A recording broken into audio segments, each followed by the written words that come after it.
Okay, അപ്പോൾ നമ്മൾ nuclear മോഡൽസിനെ കുറിച്ച് പറഞ്ഞിരുന്നു. We got semi empirical mass formula വെച്ചിട്ട് നമ്മൾ ലിക്വിഡ് ഡ്രോപ്പ് മോഡൽ ഡിസ്കസ് ചെയ്തു. അതിൽ നിന്ന് ബൈൻഡിങ് എനർജി കർവ് വരച്ചു. And we discussed about the stabilities of nuclei. അത് പർട്ടിക്കുലർ മാസ് നമ്പറുള്ള ന്യൂക്ലിയസ് താഴെ iron has the peak binding energy, and those who are left to that of iron having a tendency to go to the higher state by some nuclear fusion, and those who are in the right side of iron have the tendency to break into smaller nuclei, and that's happened by nuclear fission. Okay, നമ്മൾ ഇന്ന് പഠിക്കാൻ പോകുന്നത് വേറൊരു nuclear മോഡലാണ്. Okay, ആ മോഡലിൻ്റെ പേര് എന്ന് പറയുന്നത് ഷെൽ മോഡലാണ്. Shell model.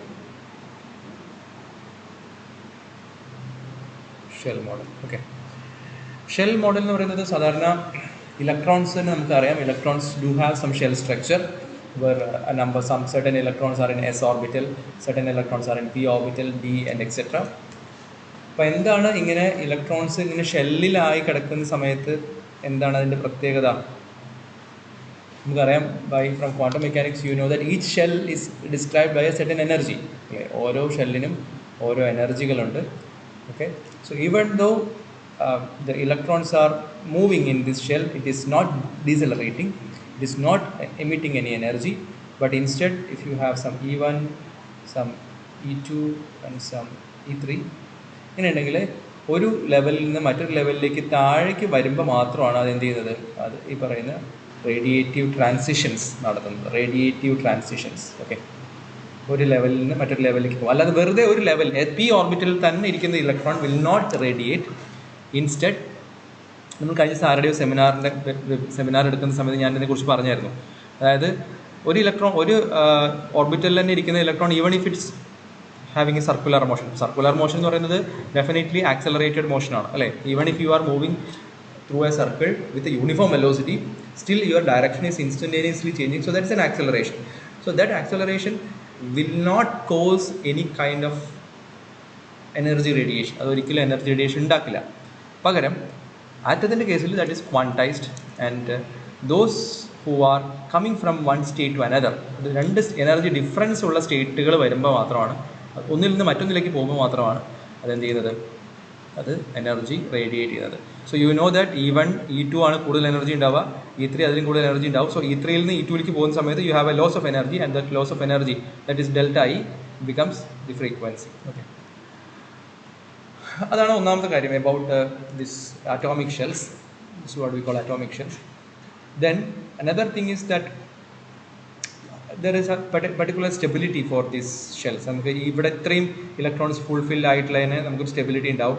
അത് കഴിഞ്ഞാൽ അടുത്ത സ്റ്റേബിൾ സ്റ്റേറ്റ് എന്ന് പറയുന്നത് ഇവിടെ എത്തുമ്പോഴായിരിക്കും, അടുത്ത സ്റ്റേബിൾ സ്റ്റേറ്റ് എന്ന് പറയുന്നത് ഇവിടെ എത്തുമ്പോഴായിരിക്കും, അങ്ങനെ. So in between this number, if unfilled number has a lesser stability in the case. അപ്പോൾ നമുക്കറിയാം ഇനേർട്ട് ഗ്യാസസ് എന്ന് പറയുന്നത്, അതുപോലെ outermost shell fully filled ആയിട്ടുള്ളവരെയാണ് നമ്മൾ ഇനേർട്ട് ഗ്യാസസ് എന്ന് പറയാം. ഓക്കെ, ഇതുപോലെ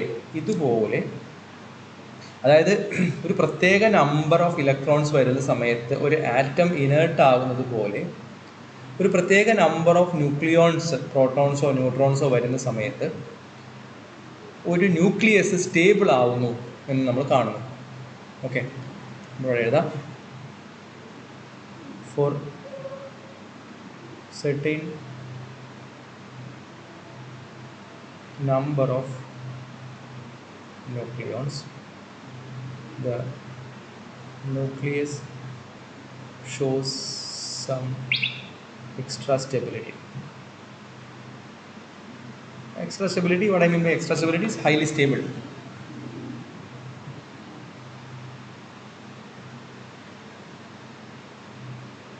Okay, ആ നമ്പറുകൾ ഏതാണ്? ആ നമ്പറുകൾ നമ്മൾ നോക്കിയ സമയത്ത് ആ നമ്പറുകൾക്ക് ഒരു പ്രത്യേക പേരുണ്ട്.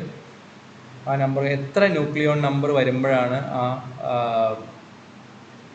ഈ കൂടുതൽ ന്യൂക്ലിയസ് കൂടുതൽ സ്റ്റേബിൾ ആവുന്നത് എന്ന് നമ്മൾ നോക്കിയ സമയത്ത് we got it's when it's 2 രണ്ടെണ്ണം ആവുന്ന സമയത്ത്, then it's when it is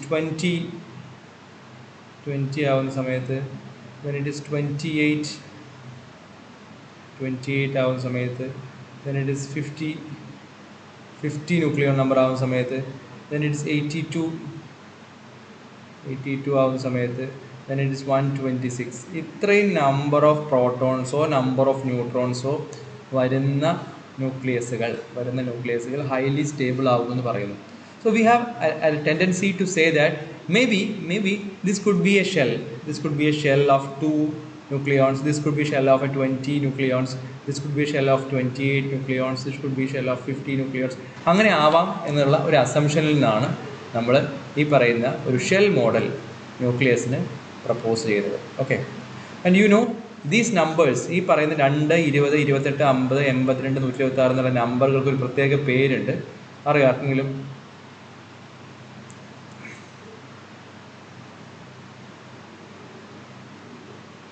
ആ നമ്പറിന് നമ്മൾ എന്താ വിളിക്കുക? ന്യൂക്ലിയോൺസിൻ്റെ numbers 2, 20, 28, 50, 82 and 126, and they are called magic numbers. അതിന് നമ്മൾ വിളിക്കുക മാജിക് നമ്പേഴ്സ് എന്നാണ്.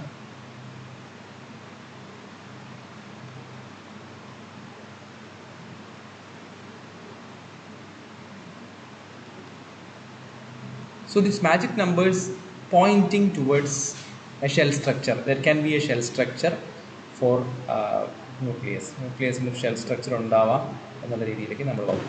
അപ്പോൾ ഷെൽ സ്ട്രക്ചർ ഉണ്ടെങ്കിൽ നമുക്ക് ഇലക്ട്രോണിനെ പോലെ ഒരു ഷെൽ സ്ട്രക്ചർ ഉണ്ടെങ്കിൽ എങ്ങനെയാണ് നമ്മൾ ഇതിനെ സോൾവ് ചെയ്യുന്നത്? How can we find this shell structure? For example, for the case of an electron, in the case of an hydrogen atom, what we are solving the Schrodinger equation. നമ്മൾ Schrodinger equation solve ചെയ്തിട്ട് നമ്മൾ അതിൽ എത്ര levels ഉണ്ടെന്ന് നോക്കും. ആ ലെവൽസിൽ അനുസരിച്ചിട്ട് പാർട്ടിക്കിൾസിനെ fill ചെയ്തിട്ടാണ് പോവുക. സോ അങ്ങനത്തെ ഒരു പ്രൊസീജിയർ നമുക്ക് ഇവിടെ ന്യൂക്ലിയർ ഷെല്ലിന് പോസിബിൾ ആണോ, എന്താണ് ഇവിടുത്തെ ന്യൂക്ലിയർ പൊട്ടൻഷ്യൽ എന്നൊക്കെ നമുക്ക് അറിയണം. Okay, so let me go back to the case of a hydrogen where how we find this. So in the case of hydrogen, you have a proton here, and in maybe a particular distance you have an electron. Okay, so we solved this Schrodinger equation for electron. നമ്മൾ ചെയ്യുന്നത് എന്താ വെച്ചാൽ we solved this Schrodinger equation for electron under അപ്പോൾ ഏത് potential. അപ്പം Schrödinger equation എഴുതണമെങ്കിൽ നമുക്ക് എന്ത് വേണം? ഷ്രോഡിഞ്ചർ ഇക്വേഷൻ എഴുതണമെങ്കിൽ നമുക്ക് HI ഈക്വൽ ടു ESI എന്നാണ് ഷ്രോഡിഞ്ചർ ഇക്വേഷൻ. എച്ച് എന്ന് പറയുന്നത് അതിൻ്റെ കൈനറ്റിക് എനർജി പ്ലസ് പൊട്ടൻഷ്യൽ എനർജിയാണ്. Kinetic energy you know that is P²/2m. The potential energy is given by the proton. ഈ പ്രോട്ടോൺ കൊടുക്കുന്ന കൂളും പൊട്ടൻഷ്യൽ എനർജിയാണ് അവിടുത്തെ പൊട്ടൻഷ്യൽ എനർജി ആയിട്ട് വരിക. Okay, so it is quite simple for you to analyse a hydrogen atom for a single electron, so that you will get some energy levels. നമുക്ക് കുറച്ച് എന്ത് കിട്ടും? കുറച്ച് എനർജി ലെവൽസ് കിട്ടും. ആ എനർജി ലെവൽസിൻ്റെ വാല്യൂ എന്ന് പറയുന്നത് -13.6 ഇലക്ട്രോൺ വോൾട്ട് ബൈ n² ആണ്. n = 1 ആകുമ്പോൾ ആയത് കിട്ടും, n = 2 ആകുമ്പോൾ രണ്ടാമത് കിട്ടും, 3, 4 അങ്ങനെ പോകും. So you have certain energy levels. ആ എനർജി ലെവൽസിൽ നിന്നാണ് നമുക്ക് ഈ S ഓർബിറ്റൽ, P ഓർബിറ്റൽ എന്ന് പറയുന്ന സംഗതികളൊക്കെ വരുന്നത്. ഇതുപോലെ നമുക്ക് ആര് ചെയ്യണം? നമുക്കൊരു ന്യൂക്ലിയസിൻ്റെ ഉൾഭാഗം ചെയ്യണം എന്നാണ്. ന്യൂക്ലിയസിൻ്റെ ഉൾഭാഗം. ഓക്കെ, ഇപ്പോൾ ആറ്റത്തിൽ ചെയ്ത പോലെ ഒരു സെൻട്രൽ ആൻഡ് എ പാർട്ടിക്കിൾ എന്നുള്ള സങ്കല്പം ആർക്കില്ല? ന്യൂക്ലിയോൺസിനില്ല. പകരം എന്താണ്? ഇതിൻ്റെ ഉള്ളിൽ മുഴുവൻ ആരാണ്? ഇതിൻ്റെ ഉള്ളിൽ മുഴുവൻ you have protons and neutrons, അല്ലേ? You have protons and neutrons. So who is providing the potential energy? Between the nucleons, അല്ലേ? ന്യൂക്ലിയോൺസ് തമ്മിലാണ് പൊട്ടൻഷ്യൽ എനർജി ഉള്ളത്. അതിൻ്റെ ഒരു പ്രശ്നം എന്ന് പറയുന്നത് എന്താണെന്ന് വെച്ചിട്ടുണ്ടെങ്കിൽ, സപ്പോസ് ഇവിടുത്തെ ഈ മീഡിയേറ്റിംഗ് ഫോഴ്സ് എന്ന് പറയുന്നത്, ഫോഴ്സ് പൊട്ടൻഷ്യൽ എനർജി ഉണ്ടാവണമെങ്കിൽ definitely there should be some force. Okay, ആ ഫോഴ്സ് എന്ന് പറയുന്നത് ഇലക്ട്രോസ്റ്റാറ്റിക് ആണ്. ഇലക്ട്രോസ്റ്റാറ്റിക് ഫോഴ്സ് ആണ്. അതാണ് 1/4πε0 Q1 Q2/R എന്ന് പൊട്ടൻഷ്യൽ എനർജി വന്നത്. ഓക്കെ, പക്ഷെ ഇവിടെ ആ ഫോഴ്സ് എന്ന് പറയുന്നത് ആരല്ല? ഇലക്ട്രോസ്റ്റാറ്റിക് അല്ല. And this is a new kind of force, what we called a nuclear force.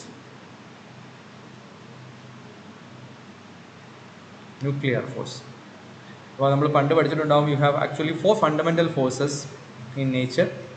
One is gravitational, another one is electrostatic, then you have a couple of forces. One is strong nuclear force and a weak nuclear force. Okay, അപ്പോൾ nuclear ഫോഴ്സിൽ തന്നെ 2 തരമുണ്ട്. ഒന്ന്, U have A strong nuclear force, and then you have a weak nuclear force. Strong nuclear force ഉണ്ട്, weak nuclear force ഉണ്ട്.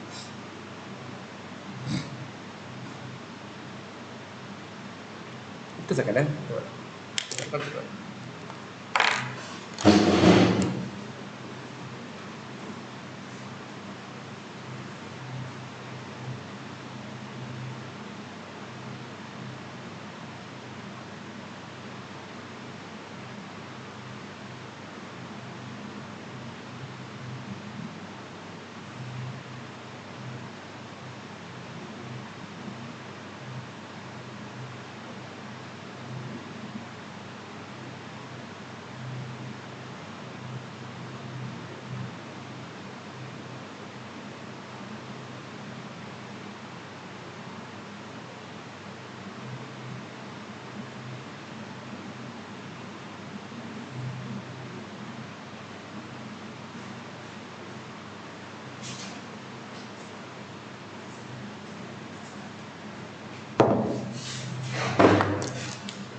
Okay, തിരിച്ചു വന്നു. അപ്പം week nuclear force ഉണ്ട്, strong nuclear force ഉണ്ട്. അപ്പം ഈ ഫോഴ്സ് എന്ന് പറയുമ്പോൾ നമ്മൾ ആദ്യം പറയുമ്പോൾ ഗ്രാവിറ്റേഷണൽ ഫോഴ്സ് എന്ന് വെച്ചാൽ എന്താണ്? 2 മാസുകൾ തമ്മിൽ അട്രാക്ട് ചെയ്യുന്ന ഫോഴ്സ് അല്ലേ. പക്ഷെ നമ്മളിപ്പോൾ 2 മാസം എടുത്തിട്ടുണ്ടെങ്കിൽ എന്ത് ചെയ്യില്ല, അത് എന്നെ പിടിച്ച് അട്രാക്ട് ചെയ്യില്ല. ബിക്കോസ് ഇറ്റ്സ് ക്വൈറ്റ് വീക്കായിട്ടുള്ള ഫോഴ്സാണ്. ഇലക്ട്രോ മാഗ്നറ്റിക് എന്ന് വെച്ചാൽ എന്താണ്? 2 ചാർജ് പാർട്ടിക്കിൾസ് എടുക്കുകയാണെങ്കിൽ, അല്ലെങ്കിൽ ഒരു മാഗ്നറ്റ് ഒരു മെറ്റൽ എടുക്കുകയാണെങ്കിൽ, these are all electro magnetic forces അല്ലേ. അപ്പോൾ നമുക്ക് ആ ഫോഴ്സിൻ്റെ സ്ട്രെങ്ത് അറിയാൻ വേണ്ടിയിട്ട് നമുക്ക് വേണമെങ്കിൽ പറയാം. ഇപ്പം നമ്മളിപ്പം എർത്ത് ഇരിക്കുകയാണ്, എർത്തിൻ്റെ മുകളിൽ നമ്മൾ കല്ല് വെച്ചിട്ട് ഇഫ് യു കല്ല് ഒരു ആണി ഇരുമ്പിൻ്റെ എന്തെങ്കിലും സാധനം എടുത്തിട്ട് നമ്മൾ താഴേക്ക് ഇട്ട് കഴിഞ്ഞാൽ, വിട്ട് കഴിഞ്ഞാൽ അതെന്ത് ചെയ്യും? അത് താഴേക്ക് വീഴും. So because the earth there are mutual attraction between these. Okay, അങ്ങനെ നിലത്ത് കിടക്കുന്ന ആണിയുടെ മുകളിൽ നമ്മൾ ജസ്റ്റ് ഒരു മാഗ്നറ്റ് മുകളിൽ പിടിച്ചിട്ടുണ്ടെങ്കിൽ തന്നെ ആ ആണി നമുക്ക് മുകളിലേക്ക് വരും. അതിൻ്റെ അർത്ഥം ദ എൻറ്റയർ എർത്ത് ആണിയിൽ കൊടുക്കുന്ന ഗ്രാവിറ്റേഷണൽ ഫോഴ്സിനെക്കാട്ടിയും സ്ട്രോങ്ങർ ആണ് മുകളിലെ ഈ ഇലക്ട്രോ മാഗ്നറ്റ് അതിനെടുക്കുന്ന force. So there are difference in scales for these kinds of forces. Okay, അപ്പോൾ ഈ പറഞ്ഞ 2 നമുക്ക് ഇലക്ട്രോ മാഗ്നറ്റിക്കിനും അല്ലെങ്കിൽ ഗ്രാവിറ്റേഷനും നമുക്കിങ്ങനെ പറയാൻ പറ്റും, ഫോഴ്സ് എന്നുള്ള രീതിയിൽ പറയാൻ പറ്റും. ഓക്കെ, സ്ട്രോങ് ന്യൂക്ലിയറിലേക്കും വീക്ക് ന്യൂക്ലിയറിലേക്കും വരുന്ന സമയത്ത് strong nuclear of course nucleons തമ്മിലുള്ള അട്രാക്റ്റീവ് ഫോഴ്സാണ്. അതിൻ്റെ പ്രത്യേകത അത് ഭയങ്കര സ്ട്രോങ് ആണ്, പക്ഷേ അതിൻ്റെ സ്കെയിൽ എന്ന് പറയുന്നത് വളരെ ചെറുതാണ്, കുഞ്ഞു സ്കെയിലാണ്. Okay, we will discuss this about fundamental ഫോഴ്സിനെ കുറിച്ച്. നമുക്ക് അടുത്ത നമ്മുടെ യൂണിറ്റ് പാർട്ടിക്കിൾ ഫിസിക്സ് ആണ്, അതിലേക്ക് പോകുമ്പോൾ നമ്മളത് എടുക്കും. പക്ഷെ ഞാനിപ്പോൾ ഒരു റഫ് ഐഡിയയ്ക്ക് വേണ്ടി പറയുന്നതാണ്. അതിൻ്റെ ഒരു സ്കെയിലിംഗ് എന്ന് പറയുന്നത് ഏത് റേഞ്ചിലാണ് ഈ ഫോഴ്സ് വർക്ക് ചെയ്യുന്നത് എന്ന് പറയുന്നത് വളരെ ചെറുതാണ്. 10⁻⁻15 എന്നൊക്കെ പറയുന്ന ഒരു യൂണിറ്റിലാണ് അത് വർക്ക് ചെയ്യുക. Whereas gravitation and electrostatic forces are infinite range forces. Okay, അപ്പോൾ ഇവിടെ the scale is very small and of course you can say that it's A force between proton and A neutron and A proton and A proton or A neutron and neutron irrespective of the charge, you can say there is a strong nuclear force. ഇനി weak nuclear ഫോഴ്സിൻ്റെ കാര്യം പറയുന്ന സമയത്ത് നമുക്ക് ഇങ്ങനെ പറയാൻ പോലും പറ്റില്ല. അതായത് ഏതെങ്കിലും തമ്മിലുള്ള റിയാക്ഷൻ ആണ്, എന്തൊക്കെ തമ്മിലുള്ള അങ്ങനത്തെ ഫോഴ്സ് ആണെന്ന് നമുക്ക് പറയാൻ പറ്റില്ല. പകരം we say that beta D K പോലുള്ള ഒരു ഇൻ്ററാക്ഷൻ, ബീറ്റ ഡി കെ എന്നുള്ള ഇൻ്ററാക്ഷൻ നിങ്ങൾ കേട്ടിട്ടുണ്ടോ എന്ന് എനിക്കറിയില്ല. എന്തായാലും വളരെ ഇമ്പോർട്ടൻ്റ് ആണ്, ഈ സെമസ്റ്ററിൽ നമുക്ക് പഠിക്കേണ്ട ഒരു സാധനമാണ് ബീറ്റ ഡി കെ പറയുന്നത്. ന്യൂട്രോൺ ഒരു പ്രോട്ടോണും ഇലക്ട്രോണുമായി മാറുന്ന പ്രോസസ്സിനെയാണ് ബീറ്റ ഡി കെ എന്ന് പറയുന്നത്. ഒരു neutron can decay into a proton and an electron and an anti-neutrino of course, and I will tell you what is that. തൽക്കാലം ഇങ്ങനെ മനസ്സിലാക്കുക, ഒരു ന്യൂട്രോൺ പ്രോട്ടോണും ഇലക്ട്രോണും ആയിട്ട് മാറുന്ന ഒരു reaction. Okay, a neutron becomes a proton plus an electron plus an anti-electron neutrino എന്നാണ് അതിൻ്റെ യഥാർത്ഥത്തിലുള്ള സാധനം. എന്താണ് ഈ റിയാക്ഷൻ ഗവേൺ ചെയ്യുന്ന ഫോഴ്സാണ് weak nuclear force. So means no other force can explain this phenomenon. Okay, അപ്പോൾ അങ്ങനെയാണ് നമ്മൾ 4 ഫോഴ്സസ് ഉണ്ടാക്കിയത്. അതിലെ സ്ട്രോങ് ന്യൂക്ലിയർ ഫോഴ്സ് ആണ് ഈ ന്യൂക്ലിയോൺസിനെ എന്ത് ചെയ്യുന്നത്, ബൈൻഡ് ചെയ്ത് നിർത്തുന്നത്. ഓക്കെ, അപ്പോൾ അതൊരു പ്രശ്നം എന്ന് പറയുന്നത് നമ്മൾ നേരത്തെ പ്രോട്ടോൺ ഇലക്ട്രോൺ ഇലക്ട്രോസ്റ്റാറ്റിക് ഫോഴ്സ് പറഞ്ഞ പോലെയല്ല ഇവിടുത്തെ 2 ന്യൂക്ലിയോൺസ് തമ്മിലുള്ള ഫോഴ്സ്. കാരണം ഇപ്പോൾ അവിടെ ഇലക്ട്രോൺ ഇല്ലെങ്കിലും ഈ പ്രോട്ടോൺ കൊടുക്കുന്ന ഒരു ഫീൽഡ് ഉണ്ട്, ഇവിടെ ഫീൽഡ്, ആ ഫീൽഡിലാണ് ഇലക്ട്രോൺ ഇരിക്കുന്നത്. ഓക്കെ, പക്ഷെ ഇവിടെ നിങ്ങൾക്ക് രണ്ടാമത്തെ ഒരു ന്യൂക്ലിയോൺ കൂടെ വന്നാൽ മാത്രമേ എന്തുണ്ടാവുള്ളൂ, ഇത് തമ്മിലുള്ള ഒരു ഫോഴ്സ് ഉണ്ടാവും. ഒറ്റയ്ക്ക് ഒരു ന്യൂക്ലിയോണിന് ഒരു ഈ പറയുന്ന ഫോഴ്സോ ഫീൽഡോ എക്സ്പ്രസ് ചെയ്യാൻ പറ്റില്ല.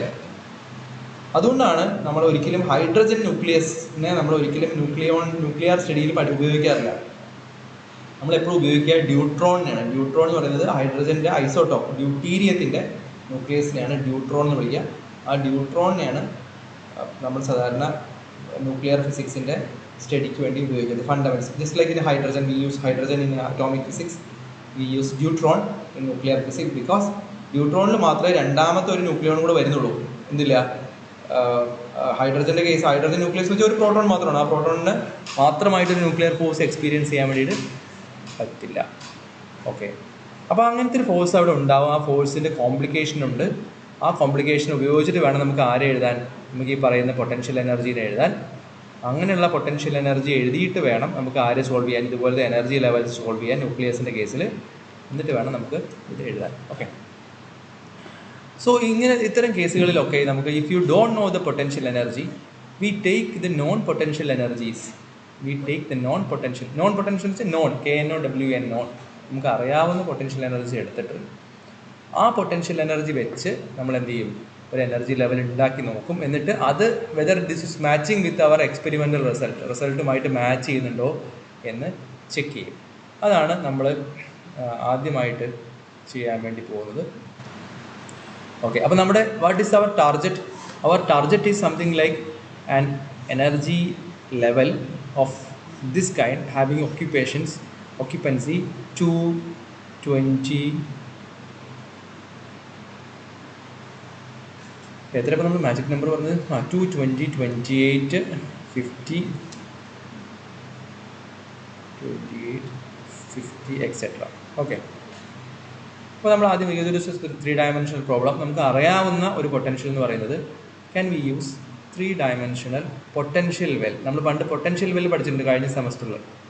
പൊട്ടൻഷ്യൽ വെൽ, അതിൻ്റെ 3-dimensional പൊട്ടൻഷ്യൽ വെല്ലാണെങ്കിൽ എങ്ങനെ ഇരിക്കും പാർട്ടിക്കിൾസ് എന്ന് നമുക്ക് നോക്കാം. ഓക്കെ, അപ്പോൾ അങ്ങനെയാണെങ്കിൽ ഇതിൻ്റെ എനർജി ലെവൽ എന്ന് പറയുന്നത് NX² + NY² + NZ² into some π² h² 2ml² എന്ന് പറയുന്ന ഒരു എനർജി ലെവലാണ് വരിക. This is N energy quantity. You can call this something like an epsilon or whatever. Okay, so the energy levels depends on these factor NX², NY² and NZ². Okay, and you know NX and NY, NZ starting from 1, 2, 3 etc. Idum 1, 2, 3, idum 1, 2, 3, idum 1, 2, 3 etc. Okay, so the ground state എന്ന് വെച്ചാൽ 1, 1, 1 ആയിരിക്കും അല്ലേ? 1² + 1² + 1². so that is 3 epsilon. അടുത്തത് എന്തായിരിക്കും? അടുത്തതിൽ ഏതെങ്കിലും ഒന്ന് 2 ആയിരിക്കും. ഇപ്പോൾ 2² + 1² + 1² ആവാം. അതേ എനർജി തന്നെയാണ് 1² + 2² + 1² ആയാലും കിട്ടുക. അതേ എനർജി തന്നെയാണ് 1² + 1² + 2² ആയാലും കിട്ടുക. എത്ര കിട്ടുക? 4, 5, 6, 6 epsilon. Okay, so in the first case you just see for a 3 epsilon you have only one choice. 1 എന്ന് പറഞ്ഞ ചോയ്സ് മാത്രമേ ഉള്ളൂ. അങ്ങോട്ട് കൂടെ മാറിയാലും അറിയില്ലല്ലോ. പക്ഷേ for a 6 epsilon you have 3 choices. Either you can 2, 1, 1 ആവാം, 1, 2, 1 ആവാം, 1, 1, 2 ആവാം. അതുകൊണ്ട് നമ്മൾ പറയും this is A 3-fold degenerate state. This is a 3-fold degenerate state. Okay.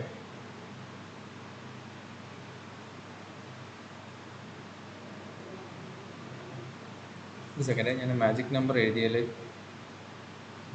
ഇത് മിസ്സായിട്ടുണ്ടല്ലോ. 28 ഉണ്ടല്ലോ. 8. ഒരു സെക്കൻഡ്. 220 അല്ല, 28, 20, 28 ആണ് കേട്ടോ. made a mistake here. Magic numbers are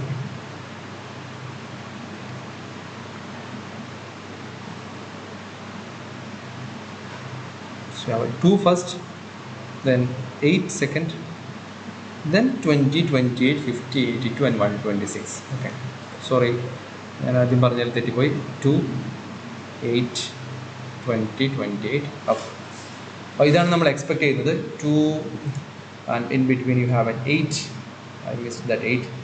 to 8, 20, 28, 50, etc. Okay then coming up. ഇത് പറഞ്ഞപ്പോഴാണ് പെട്ടെന്ന് എനിക്ക് ഓർമ്മ, കാരണം ഇവിടെ 8 ആണ് വരേണ്ടത്, നമ്മൾ ഇവിടെ 8 എഴുതിയിട്ടില്ല, അതുകൊണ്ടാണ് എനിക്ക് ഓർമ്മ വന്നത്. അപ്പോൾ നമുക്ക് ഇവിടെ ground state, U have A ground state of 3 epsilon. Okay, then the first excited state of 6 epsilon. 6 epsilon പക്ഷേ 3 പോസിബിലിറ്റി ഉണ്ട്. ഓക്കെ, അതാണ് 3-fold ഡീജനറേറ്റ് ആണ് 6 epsilon ആൻഡ് എക്സെട്ര. മുകളിലുള്ള നമ്മൾ എഴുതുന്നില്ല. ഇനി ഇതിൽ നമുക്ക് പാർട്ടിക്കിൾസിനെ ഫില്ല് ചെയ്യണം. പാർട്ടിക്കിൾസ് ഫില്ല് ചെയ്യുന്ന വെച്ചാൽ ഫെർമിയോൺസ് ആണ് അല്ലേ. പ്രോട്ടോൺ ആണെങ്കിലും ഇലക്ട്രോൺ ആണെങ്കിലും എന്താണ്, പാർട്ടിക്കിൾസ് ആർ ഫെർമിയോൺസ്. ഫെർമിയോൺസ് വെച്ചാൽ എന്താണ്, ഹാഫ് ഇൻറ്റഗ്രൽ സ്പിന്നാണ്, ഹാഫ് സ്പിന്നാണ്. ഹാഫ് സ്പിൻ ആവുന്ന സമയത്ത് അതിൻ്റെ ഒക്യുപ്പൻസി എന്ന് പറയുന്നത് 2 × ½ + 1 ആണ്. 2 × ½ + 1 ദാറ്റ് ഇസ് 2. അപ്പോൾ എത്ര എണ്ണത്തിന് ഇരിക്കാം ഒരു സ്റ്റേറ്റിൽ? 2 എണ്ണത്തിന് ഇരിക്കാം. അപ്പോൾ ഇവിടെ എത്ര ഇരിക്കും? 2 എണ്ണം ഇരിക്കും. ഇവിടേക്ക് 2 എണ്ണത്തിന് ഇരിക്കാം, ഓരോന്നിലും 2 എണ്ണത്തിന് ഇരിക്കാം. ഓക്കെ, അപ്പോൾ നിങ്ങൾ നോക്കൂ, ഒരു ലെവൽ എന്ന് പറയുമ്പോൾ എത്രയായി? ഈ ലെവൽ എന്ന് പറയുമ്പോൾ എത്ര എണ്ണമായി? 2 ആയി. ഈ ലെവലായപ്പോൾ എത്രയായി? 2ഉം 1, 2, 3, 4, 5, 6, 6, 2, 8 ആയി. അങ്ങനെ പോയി. Okay, so V reproduce the same 2 and 8 States here. അപ്പോൾ അതിൻ്റെ അർത്ഥം എന്താണ്? പൊട്ടൻഷ്യൽ എന്ന് പറയുന്നത് എന്താവാം? ഒരു 3 dimensional പൊട്ടൻഷ്യൽ ആവാം. ന്യൂക്ലിയർ പൊട്ടൻഷ്യൽ എന്ന് പറയുന്നത് എന്താവാം? ഒരു 3 dimensional പൊട്ടൻഷ്യൽ ആവാം. ഓക്കെ, ഓർ നമുക്ക് അപ്പോൾ അതിൻ്റെ ഹയർ സ്റ്റേറ്റിലേക്ക് പോകുന്നത് ശരിയാവില്ല, നമുക്ക് ബാക്കിയൊന്നും ശരിയാവില്ല. So another option is, can it be A harmonic oscillator? Harmonic oscillator നമ്മൾ പഠിച്ചിട്ടുണ്ട്. Can it be A harmonic oscillator? Of course 3 dimensional harmonic oscillator. അങ്ങനെയാണെങ്കിൽ അതിൻ്റെ എനർജി എത്രയാണ്? En എന്ന് പറയുന്നത് nx + ny + nz + 3/2 h cross ഒമേഗയാണ്.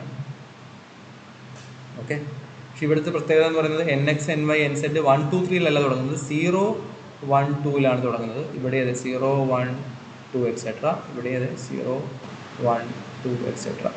Okay, so what will be the ground state? 0 + 0 + 0 + 3/2 h cross omega. So that is simply 3/2 h cross omega. അടുത്തതാവുന്ന സമയത്ത് ഇതിൽ ഏതെങ്കിലും ഒന്ന് 1 ആണ്. 1, 0, 0 ആവാം. Okay, plus 3/2 of course plus 3/2 h cross omega ആവാം. അല്ലെങ്കിൽ എന്താവാം? This can be 0, 1, 0 ആവാം, 0, 0, 1 ആവാം. ഓക്കെ, സോ നേരത്തെ പറഞ്ഞ അതേപോലെ തന്നെ ഇവിടെ എന്ത് ആവാം? You can have A 3-fold degeneracy. Okay, so how can we split the energies? So ground state ഒരെണ്ണം എത്ര എനർജി? 3/2 h cross omega. അടുത്തത് 3 എണ്ണം അല്ലേ, 3-fold degenerate states. എനർജി എത്രയാണ്? 1 + 3/2. 1 + 3/2 എന്ന് പറയുന്നത് ബേസിക്കലി 5/2 അല്ലേ, 5/2 h cross omega. ഇതിൽ നമ്മൾ പാർട്ടിക്കിളിനെ വയ്ക്കുമ്പോഴോ ആദ്യത്തിൽ 2, അടുത്തതിൽ 2, 2, 2.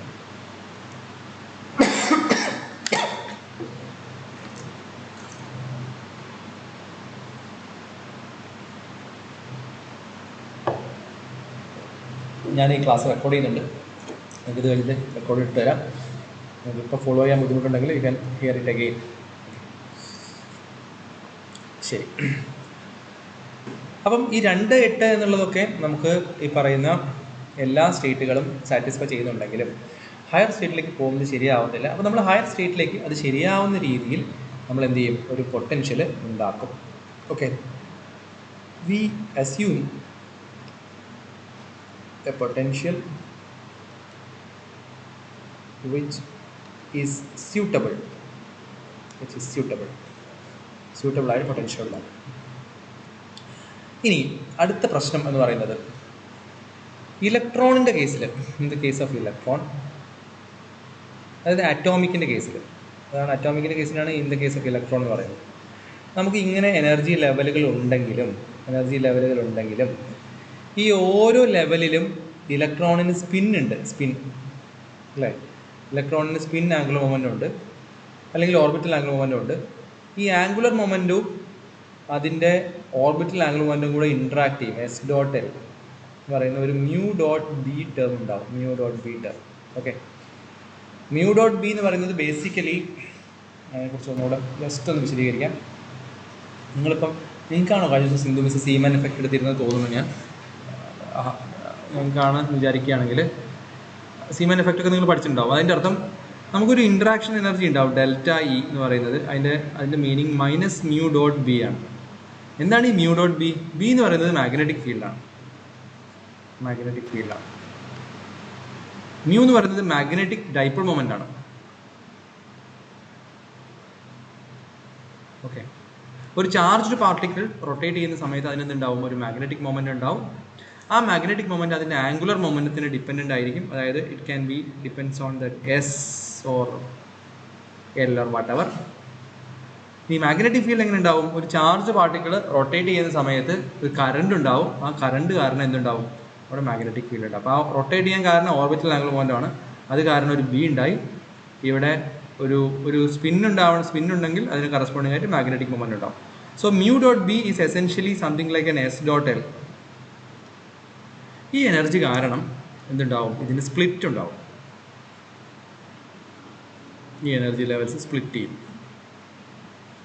ഓക്കെ, എന്താണ് കാരണം? എനർജി സ്പ്ലിറ്റ് ചെയ്യാൻ കാരണം ഈ പറയുന്ന എസ് ഡോട്ട്. എന്തുകൊണ്ടാണ് രണ്ടായി സ്പ്ലിറ്റ് ചെയ്യുന്നത്? കാരണം സ്പിൻ എന്ന് പറയുന്ന വാല്യൂ എത്ര ഉണ്ടാവും? ഒന്നെങ്കിൽ പ്ലസ് ഹാഫ് ആവാം, അല്ലെങ്കിൽ മൈനസ് ഹാഫ് ആവാം. അതുകൊണ്ടാണ് ഇത് രണ്ടെണ്ണമായിട്ട് സ്പ്ലിറ്റ് ചെയ്യുന്നത്. ഒന്ന് ഇങ്ങോട്ട്, ഒന്ന് അങ്ങോട്ട്. ഓക്കെ, പക്ഷേ ഒരു കാര്യം പറയാനുള്ളത് എന്താ വെച്ചിട്ടുണ്ടെങ്കിൽ ഈ ഒരു സ്പ്ലിറ്റിൻ്റെ ഈ എനർജി ഡിഫറൻസ് എന്ന് പറയുന്നത് അതിൻ്റെ ആക്ച്വൽ എനർജി ഡിഫറൻസിനെ അപേക്ഷിച്ച് വളരെ ചെറുതാണ്. അതായത് അതിൻ്റെ മെയിൻ എനർജി ലെവൽസിൻ്റെ സ്പ്ലിറ്റിനെ അപേക്ഷിച്ച് വളരെ ചെറുതാണ് ഇലക്ട്രോണിൻ്റെ കേസിൽ ഈ സ്പിൻ ഓർബിറ്റ് കപ്ലിംഗ്. ഇത് നമ്മൾ വിളിക്കുക എന്താണ്? സ്പിൻ ഓർബിറ്റ് കപ്ലിംഗ് എന്ന് വിളിക്കുക. Spin orbit coupling. So the spin orbit coupling effects are smaller in magnitude in the case of an electron compared to its actual energy levels.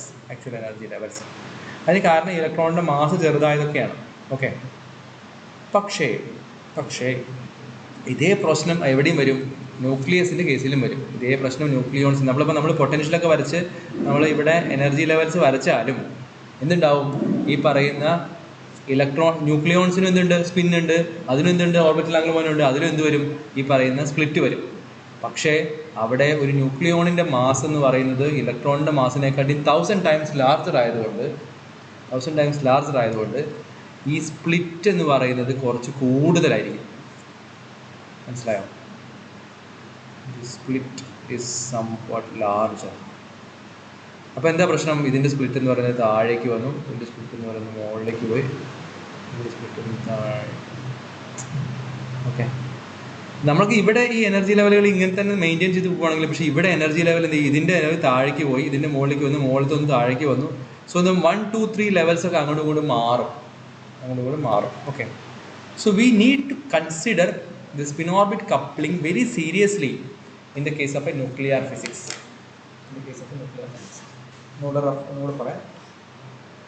അതായത് ഇപ്പുറത്ത് എഴുതിയ അതായത് അറ്റോമിക്കിൻ്റെ കേസിൽ, ഇലക്ട്രോണിൻ്റെ കേസിൽ ഈ ഉണ്ടാവുന്ന കറക്ഷൻ എന്ന് പറയുന്നത് വളരെ ചെറുതാണ്. ആരെ അപേക്ഷിച്ച്? ഈ ടോട്ടൽ എനർജി ഡിഫറൻസിനെ അപേക്ഷിച്ച് വളരെ ചെറുതാണ് ഈ പറയുന്ന difference. Okay, so in the language of quantum mechanics we say that is a perturbation, that is a small perturbation to the actual energies. But in the case of a nuclear this cannot be taken as a perturbation. കാരണം ഇത് കാരണം ഉണ്ടാവുന്ന change മറ്റേനുണ്ടാവുന്ന ചേഞ്ചിനേക്കാൾ കൂടുതലാണ് ചിലപ്പോഴൊക്കെ. അതുകൊണ്ട് you cannot consider this as a perturbation. This cannot be considered as a perturbation. Perturbation ആക്കാൻ പറ്റും. അതുകൊണ്ട് ഇതും കൂടെ ഉൾപ്പെടുത്തിയിട്ടേ നമുക്ക് എന്ത് ചെയ്യാൻ പറ്റൂ? നമുക്ക് എനർജി ലെവൽസ് വരയ്ക്കാൻ വേണ്ടി പറ്റും. നമ്മൾ അതെങ്ങനെയാണ് ഉൾപ്പെടുത്തുന്നത് പഠിക്കണോ? വേണ്ട. നമ്മൾ എന്തുമാത്രം പഠിച്ചാൽ മതി? അതെല്ലാം ഉൾപ്പെടുത്തി കഴിഞ്ഞിട്ടുള്ള എനർജി ലെവലുകൾ മാത്രം പഠിച്ചാൽ മതി. അത് വെച്ചാൽ നമുക്ക് എന്ത് വരയ്ക്കാം? ഈ ഷെൽ സ്ട്രക്ചർ വരയ്ക്കാം. ഓക്കെ, നമ്മൾ അടുത്തത് ഒരു 15 മിനിറ്റ് കൂടെ എടുത്തു കഴിഞ്ഞാൽ I can tell you how can V plot the shell structures of each and every individual nucleons. ഇങ്ങനെ വരയ്ക്കാമെന്ന് നമ്മൾ പഠിക്കാനാണ് പോകുന്നത്. അതിന് ഒരു ചെറിയ ട്രിക്ക് ഉണ്ട്. ആ ട്രിക്ക് ഇപ്പോൾ പറയാം. അത് പറഞ്ഞു കഴിഞ്ഞാൽ നമ്മുടെ ഷെൽ സ്ട്രക്ചറിൻ്റെ മുഴുവൻ കാര്യങ്ങളും ആയി. ഓക്കെ, ഇതുവരെയുള്ള എന്തെങ്കിലും ഡൗട്ട് ഉണ്ടോ?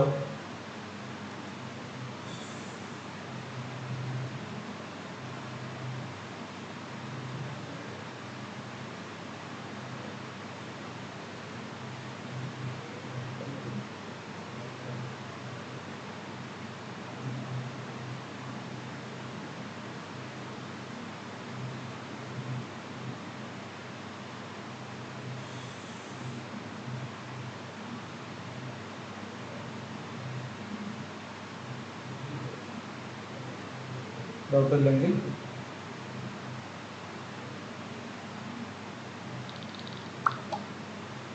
ആരും ഒന്നും പറയുന്നില്ലല്ലോ, എല്ലാവരും അവിടെ ഇല്ലേ?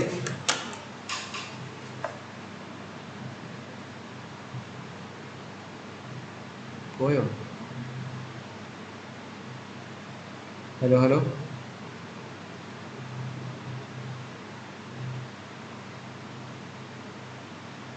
ഡൗട്ടില്ലേ? കുഴപ്പമില്ല. ഓക്കെ, ശരി, ഓക്കെ.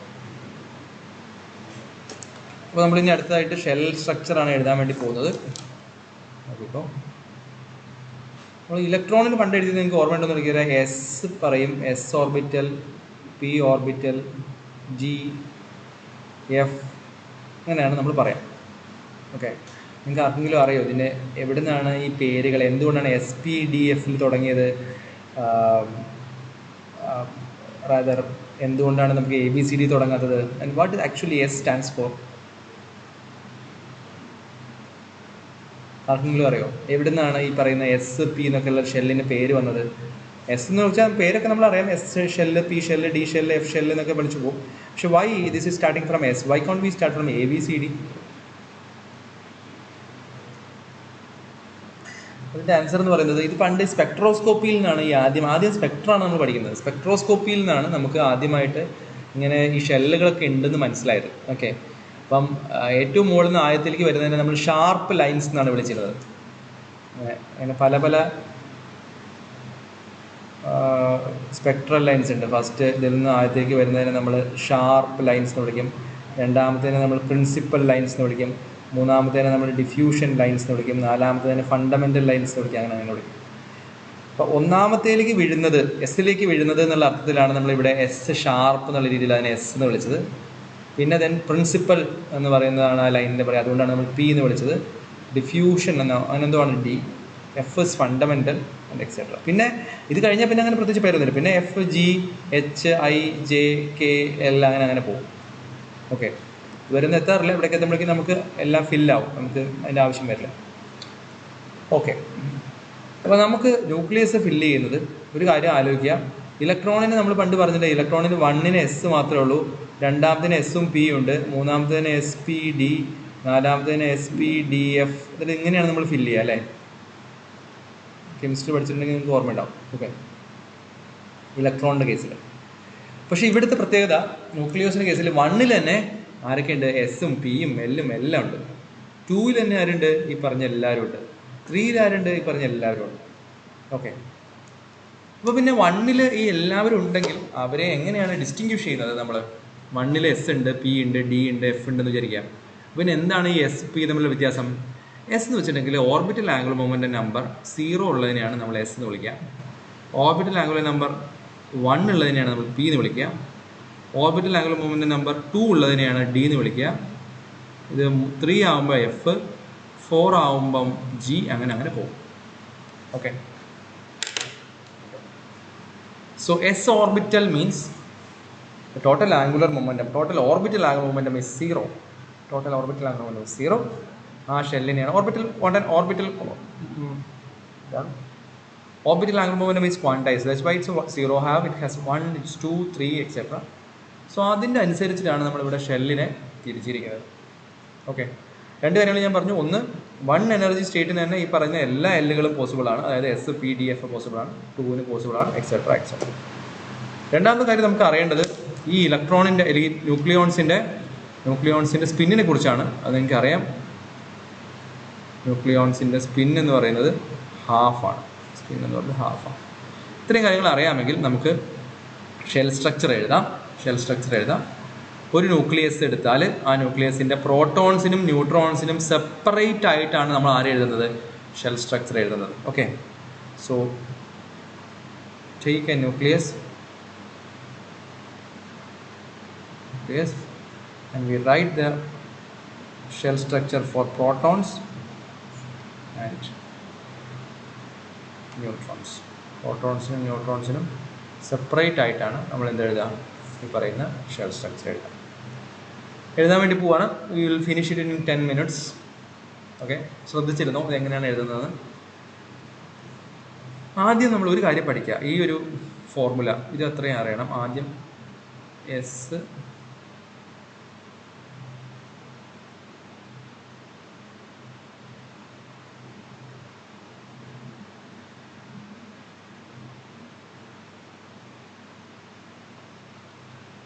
തൽക്കാലം ഇത്രയും പഠിക്കാം.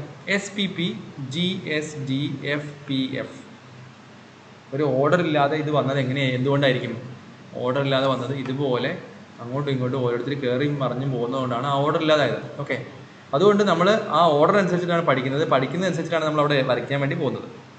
ഓക്കെ, ഇനി എസ് എന്ന് പറഞ്ഞാൽ ആരുടെ എസ് ആയിരിക്കും? ആദ്യം തന്നെ തുടങ്ങുന്നത് 1s-ലായിരിക്കും. 1s. ഓക്കെ, ഇനി എസ് എന്ന് പറഞ്ഞാൽ ഓർബിറ്റൽ എന്ന് പറഞ്ഞാൽ പോലെ ആ ഓർബിറ്റലിൽ എത്ര ന്യൂക്ലിയോൺസ് ഇരിക്കും? പ്രോട്ടോൺ ആണെങ്കിൽ എത്ര പ്രോട്ടോൺ ഇരിക്കും, ന്യൂട്രോൺ ആണെങ്കിൽ എത്ര ന്യൂട്രോൺ ഇരിക്കും നമുക്ക് അറിയണം. അതാണ് next step. So next step is about the occupancy of nucleons. അത് അറിയണമെങ്കിൽ നമുക്ക് അതിൻ്റെ ടോട്ടൽ ആംഗുലർ മൊമെൻ്റ് അറിയണം. ഓക്കെ, അപ്പോൾ ഇവിടെ എഴുതാൻ വേണ്ടി പോകുന്നത് ടോട്ടൽ ആംഗുലർ മൊമെൻ്റം എന്ന് പറയുന്ന സാധനമാണ് J. Okay, total angular moment എന്ന് വെച്ചാൽ ആരാണ്? ടോട്ടൽ ആംഗുലർ മൊമെൻ്റ് എന്ന് വെച്ചിട്ടുണ്ടെങ്കിൽ ഓർബിറ്റൽ ആംഗുലർ മൊമെൻ്റത്തിൻ്റെയും സ്പിൻ ആംഗുലർ മൊമെൻ്റത്തിൻ്റെയും കൂടെ സം ആയിരിക്കും അല്ലേ? J is equal to modulus of L plus S to modulus of L minus S. Vector sum ആയതുകൊണ്ട് modulus of L plus S മുതൽ എൽ മൈനസ് എസ് വരെ ഇൻറ്റഗ്രൽ ഡിഫറൻസിലുള്ള values വരും. എൽ എത്രയാണ് നമ്മൾ എഴുതിയിട്ടുണ്ട്? എൽ എത്രയാണ്? എസ്സിന് എൽ 0 ആണ്. സോ 0 പ്ലസ് എസ് എത്രയാണ്? Half. 0 plus half to 0 minus half. Modulus ആണ് 0 പ്ലസ് ഹാഫിൻ്റെ മോഡുലസ് ഹാഫ്. 0 മൈനസ് ഹാഫ് എന്ന് വെച്ചാൽ മൈനസ് ഹാഫ്, അതിൻ്റെ modulus half. So there is only one possible J value for that is half. So S ഷെല്ലിന് ഒരൊറ്റ J value ഉള്ളൂ, അതാരാണ്? Plus half ആണ്. അപ്പോൾ നമ്മളിവിടെ എന്തെഴുതാം? ഇവിടെ ജെ എന്നുള്ളതിന് പകരം എന്തെഴുതാം? ഹാഫ് എന്നെഴുതാം.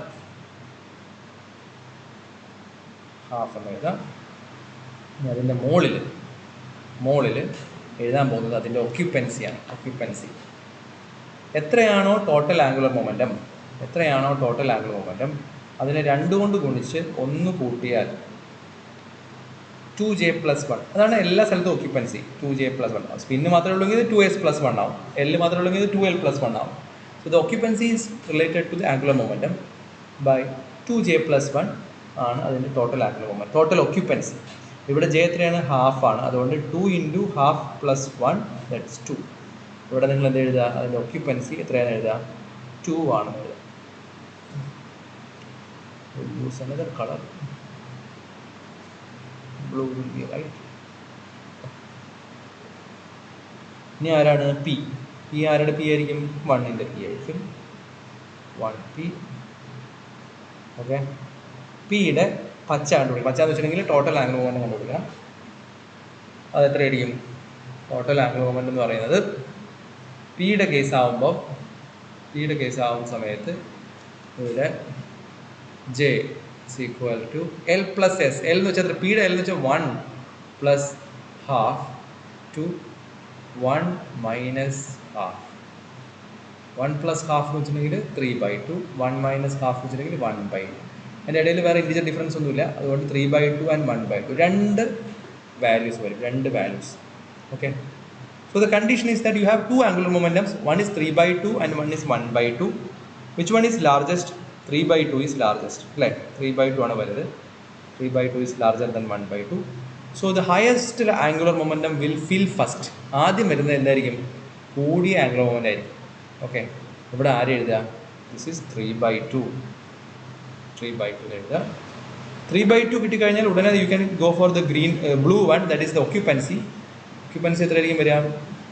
Occupancy is equal to 2 × 3/2 + 1, that is 4. Okay, so that is equal to 4. Okay, അപ്പോൾ പിന്നെ അടുത്ത് വന്ന പി ആരായിരിക്കും? അടുത്ത് വന്ന പി എന്ന് പറയുന്നത് ആരാണ്? അത് 1ൻ്റെ തന്നെ പി ആണ്. പക്ഷേ ഈ 3/2 കഴിഞ്ഞ് അവിടെ ഒരു ആംഗുലർ മൊമെൻ്റ് കൂടി ഉണ്ട് അല്ലേ? 1/2. ആ 1/2 ആയിരിക്കും അവിടെ വന്നത്. ഇവിടെ എന്താ എഴുതുക? യു റൈറ്റ് ദാറ്റ് 1/2 അതിൻ്റെ ഓക്യുപ്പൻസി എത്രയാണ്? 1/2 ഓക്യുപ്പൻസി 2 × ½ + 1 ദാറ്റ് ഈസ് 2. ഓക്കെ, ഇതുപോലെ നിങ്ങൾ എന്ത് എഴുതുക, അടുത്ത ഡി എസ് ഡി എഫ് ഒക്കെ എഴുതിക്കൊണ്ടിരിക്കുക. അപ്പോൾ അടുത്ത ഡി എഴുതുന്ന സമയത്ത് ഡി കൂടെ ഞാൻ എഴുതാം, ബാക്കിയുള്ളത് നിങ്ങൾ എഴുതിയാൽ മതി. ഡി വരുമ്പം ഡി ആരുടെ ഡി ആണ്? ഡി എന്ന് പറയുന്നത് 1ൻ്റെ ഡി ആണ്. 1ൻ്റെ ഡി ആണ്. ഡിയുടെ ജെ വാല്യൂ എത്രയാണ്? ഡിയുടെ ജെ വാല്യൂ എന്ന് പറഞ്ഞാൽ 2 + ½ to 2 - ½. 2 + ½ എന്ന് വെച്ചാൽ 5/2, 2 - ½ എന്ന് 3/2. ആരാണ് വലുത്? 5/2. 5/2 അവിടെ എഴുതുക, 5/2 ഇവിടെ എഴുതുക. 5/2 വന്ന ഓക്യുപ്പൻസി എത്രയായിരിക്കും? 2 × 5/2 + 1 അതാണ് ഓക്യുപ്പൻസി, ആൻഡ് ദാറ്റ് ഈസ് 6. അത് കഴിഞ്ഞിട്ട് ഇടയിൽ ഒരു എസ് വന്നു. ഈ 5/2ൻ്റെ 3/2 ഇവിടെ കിടപ്പുണ്ട്, 3/2 ഇവിടെ കിടപ്പുണ്ട്. ആ 3/2ന് മുന്നേ ആര് കയറി വന്നിരിക്കുകയാണ്? ഇവിടെ ഒരു 3/2 നമ്മൾ എന്തുകൊണ്ട് എഴുതാറ്? 3/2 ഇവിടെ കിടപ്പുണ്ട്, 3/2 ഇവിടെ കിടപ്പുണ്ട്. അതിന് മുന്നേ ഒരു എസ് കയറി വന്നിരിക്കുകയാണ്. So that S should be 2. രണ്ടാമത്തേൻ്റെ എസ് ആയിരിക്കും അല്ലേ? അത് 1ൻ്റെ എസ് കഴിഞ്ഞല്ലോ. എസ് ഇനി ആരായിരിക്കും? രണ്ടാമത്തേൻ്റെ എസ് ആയിരിക്കും 2s. എസ്സിന് എപ്പോഴും എത്രയാണ്? രണ്ടാമത്തേൻ്റെ എസ് ആണ്, ഒന്നാമത്തെ എസ് ആണ്. എസിൻ്റെ ഓർബിറ്റൽ ആംഗിൾ മൂലം 0 ആണ്. അതുകൊണ്ട് സ്പിന്ന് മാത്രമേ ഉള്ളൂ, അതുകൊണ്ട് ഹാഫ് മാത്രമേ വരുള്ളൂ. അതുകൊണ്ട് there is no split, only half. Occupancy is 2. ഇവിടെ ഉള്ളത് ഡി ആരാണ്? ഈ 1D 5/2ൻ്റെ ബാക്കിയുള്ളതാണ് അവിടെ ഉള്ളത്. So that is equal to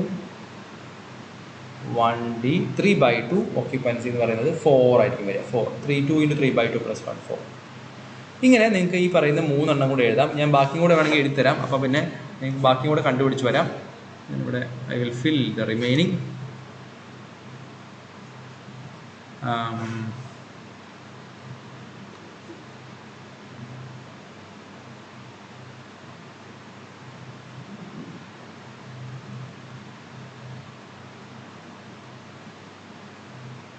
okay, ഇത്രയും സാധനം നിങ്ങൾക്ക് എഴുതാം. ഓരോ സമയത്തും അതിൻ്റെ വാല്യൂ കൂട്ടി കൊടുത്ത് അത് ചെയ്ത് കൊണ്ടുവരിക. Okay, so this is the shell structure. ഇത് വെച്ച് നമുക്ക് എന്തെഴുതാം? ഇത് വെച്ച് നമുക്ക് ഷെല്ലിൽ വരയ്ക്കാം. ഓരോ ന്യൂക്ലിയസിൻ്റെ ഓർബിറ്റൽ ആംഗിൾ കൊണ്ട് കണ്ടുപിടിക്കാം, പാരിറ്റി കണ്ടുപിടിക്കാം, പല പല കാര്യങ്ങളുണ്ട്. അപ്പോൾ എങ്ങനെയാണ് ഷെല്ലിൽ എഴുതുക എന്ന് നമുക്ക് മനസ്സിലായി എന്ന് വിചാരിക്കുന്നു. Okay, you complete this F P അതും കൂടെ കംപ്ലീറ്റ് ചെയ്ത് വരിക. എന്നിട്ട് നമുക്ക് അടുത്ത ദിവസം അതിൻ്റെ പ്രോബ്ലംസ് ഡിസ്കസ് ചെയ്യാം. എന്താണ് ഇതിൻ്റെ ഗുണം, ഷെൽ സ്ട്രക്ചർ എഴുതിയാലുള്ള ഗുണം എന്ന് മനസ്സിലാക്കാം. അല്ല നമ്മളൊരു എസ് ആണ് ചോദിക്കുന്നതെങ്കിൽ ഇത്രയും കാര്യങ്ങൾ എഴുതി നമുക്ക് ഇവിടെ അവസാനിപ്പിക്കാം. ഓക്കെ, ആൻഡ് ടുമോറോ നെക്സ്റ്റ് ക്ലാസ്സിൽ we will discuss how to ഈ പറയുന്ന ഷെൽ സ്ട്രക്ചർ കൊണ്ട് എന്താണ് ഗുണം എന്നുള്ള കാര്യങ്ങളൊക്കെ നമ്മൾ അടുത്ത ക്ലാസ്സിൽ പറയാം. ഞാനിത് റെക്കോർഡ് ചെയ്തിട്ടുണ്ട്. ഞാൻ ഐ വിൽ അപ്ലോഡ് ഇതിൻ്റെ ക്ലാസ്. ഇതിൽ അപ്ലോഡ് ചെയ്യാം. എനിക്ക് സംശയമുള്ളവർക്ക് വീണ്ടും എടുത്ത് കാണാം. ഓക്കെ.